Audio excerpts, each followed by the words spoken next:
Warriors trailed the Clippers by as many as 23 points, but it turned out to be the largest deficit overcome in a win this season. Golden State ended the game on a 22-5 run with a 124-117 win. Steph Curry had his fourth 40-point performance this season. Here he is after that comeback win. This just shows the resiliency of this team on the road against a good Clippers team, down 23, to never feel like we're out of it, fight our way back, get within one. They go up by 10. You feel like you can get deflated at that point, but we didn't. And just had confidence down the stretch and the maturity that we've relied on starting last year and building and growing into this year. 13-0. Stephen A., how crucial was last night's win for the Warriors?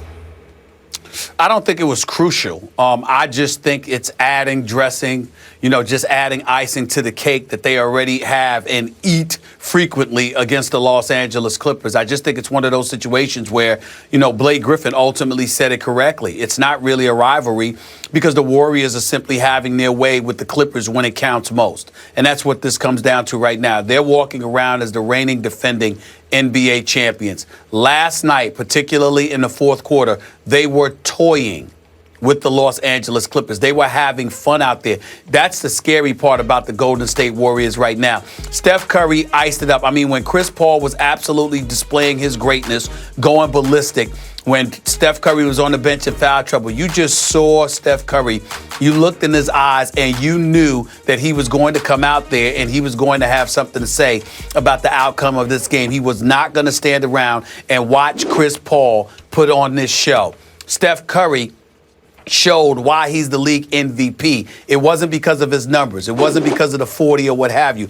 It was because you saw that he personalized the challenge that was standing in front of him, and he conducted himself accordingly. And then you saw the troops around him. They didn't just play role as spectators. They joined in on the party. Andre Iguodala, Harrison Barnes, Klay Thompson with that step back three, which was a beautiful shot on his part. You just saw these guys stepping. Draymond Green, even undersized, playing the five, being as feisty and competitive as he is, a Tom Izzo kind of guy.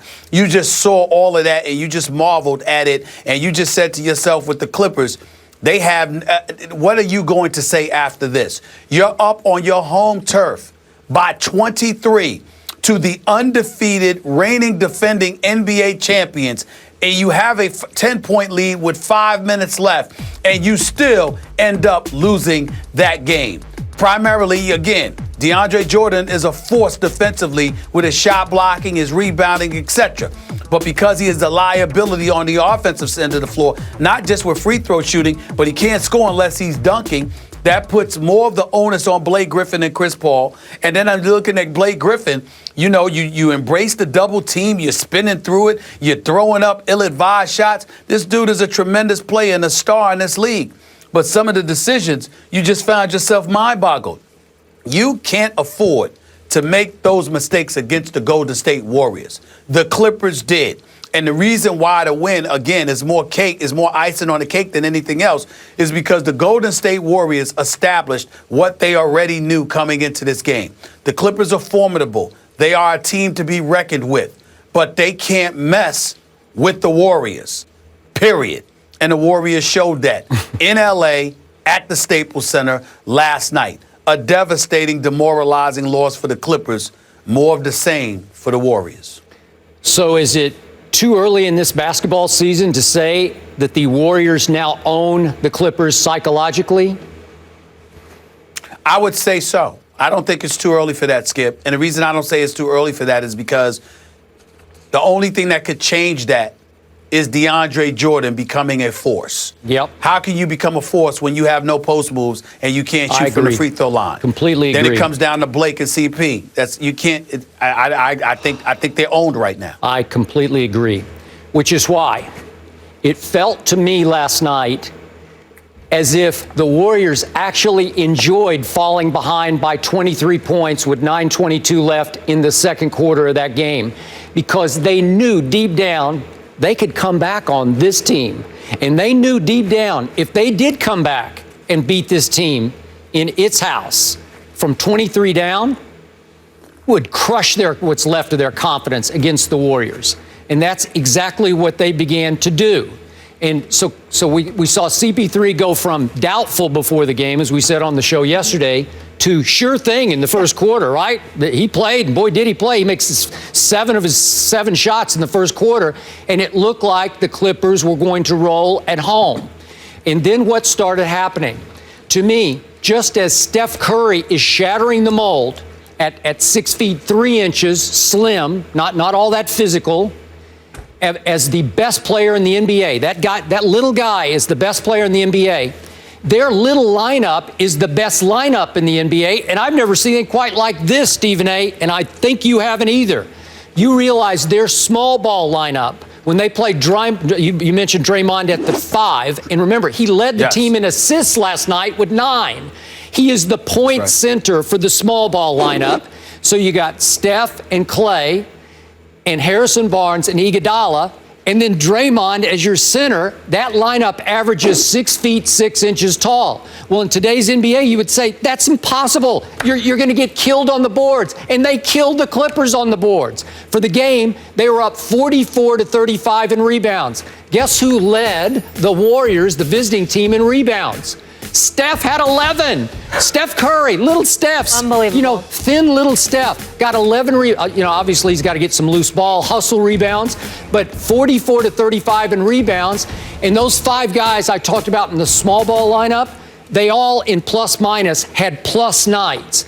And the 3 Warriors big guys, Bogut, Ezeli, Spates, the 3 big guys, all had minuses in plus minus. So they're way better off when they play their little lineup with their little point guard Steph as the MVP of the league. And he looks like he's well on his way to winning back-to-back MVPs.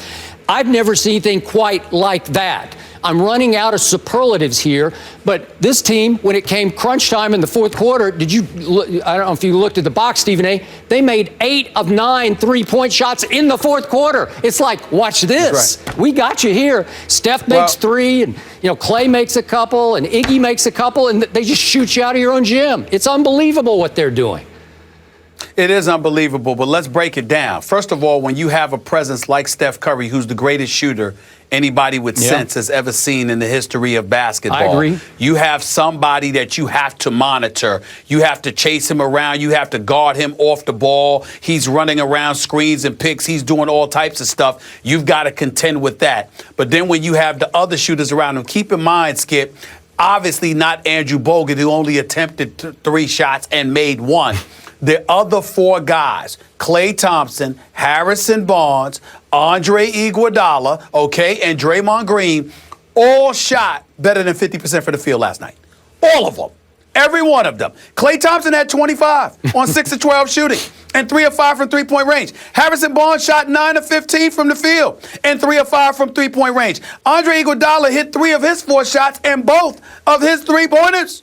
And Draymond Green hit 7 of 9 shots. So this level of marksmanship, now obviously they can shoot a little bit, but what helps is that a lot of their shots are open because of how well Steph Curry balls, not just as a shooter, but as a ball handler. You have to watch him so desperately that he ultimately gets a shot to the open man. And even when Draymond Green or somebody else has an open shot, because all eyes are on Curry, somebody else is open. So when they think that the assists are a little bit deceiving because it ain't that. Look, I can average 10 assists for the Golden State Warriors. Just give it to somebody when you walk past half court and watch them shoot. I mean, it's really that simple with these guys. I mean, they're that good in terms of shooting the basketball.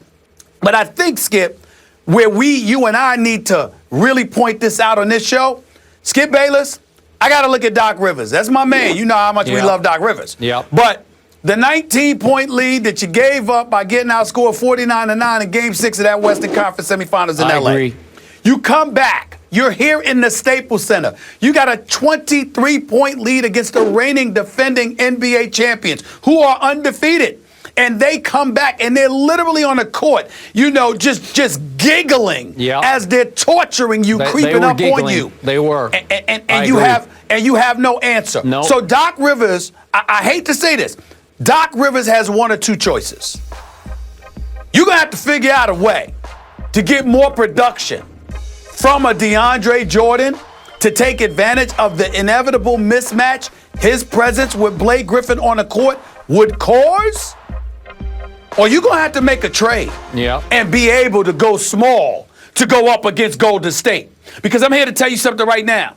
As presently constructed, the Los Angeles Clippers cannot beat the Golden State Warriors in a 7-game series. You have to you have to be able to go small at some point. So I'm not talking about Doc Rivers, the coach, because all you can do is design plays, draw plays, motivate these guys, but you can't play for them.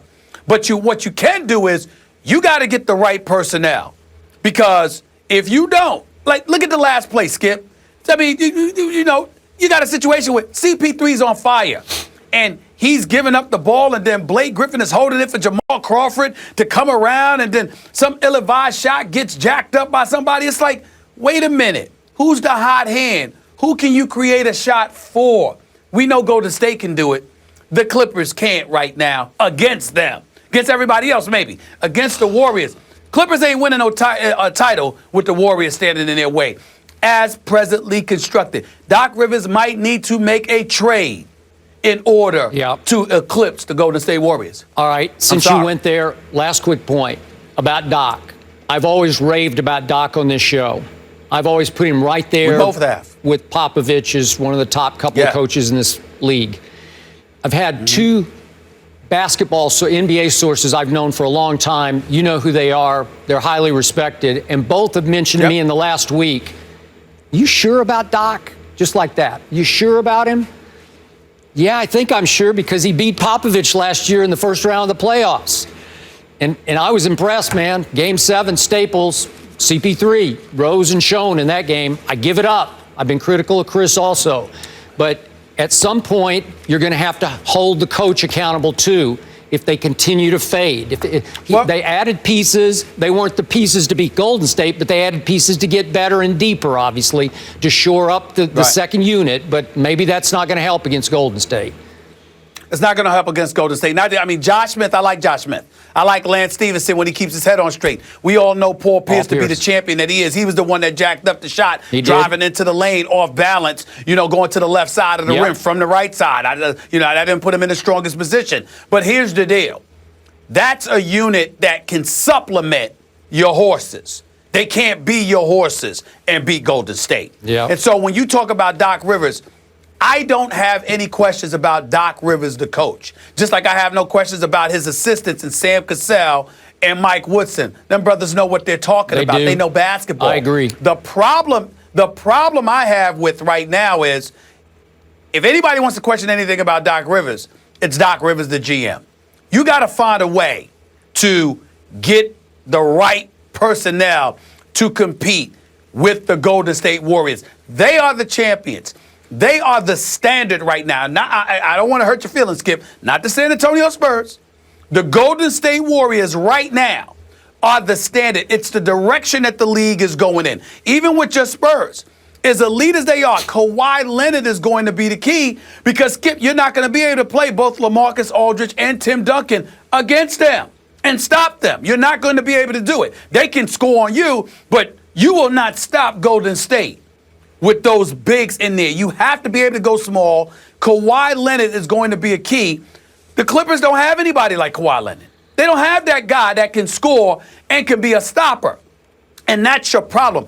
Doc Rivers, the president of basketball operations, the GM, he has got to find a way to be able to go small to beat Golden State, because being large with DeAndre Jordan ain't gonna get it done. The Clippers will be perennial playoff contenders going home before the finals as long as Steph Curry and those boys are in Golden State with this roster, because they can't beat them. Not in a 7-game series. They can't do it. Sorry about this. No, go ahead. My Spurs beat Golden State at Golden State early last year, and they beat them late in San Antonio when Golden State was flying highest. I'm sticking with my Spurs. All right. I hear what you're saying. I'm saying they're the kryptonite. Okay. Speaking of that golden standard and that 13-0 tear, that hasn't happened in over a decade. The last time was 13 years ago. It was the Dallas Mavericks. So again, just to put in perspective what they're doing. And the Packers were on a ridiculous tear, 6-0, and now they've dropped 3 straight. Lately, that bad man has been just bad, not in a good way. Well, that changed this weekend. The Vikings and Packers duke it out.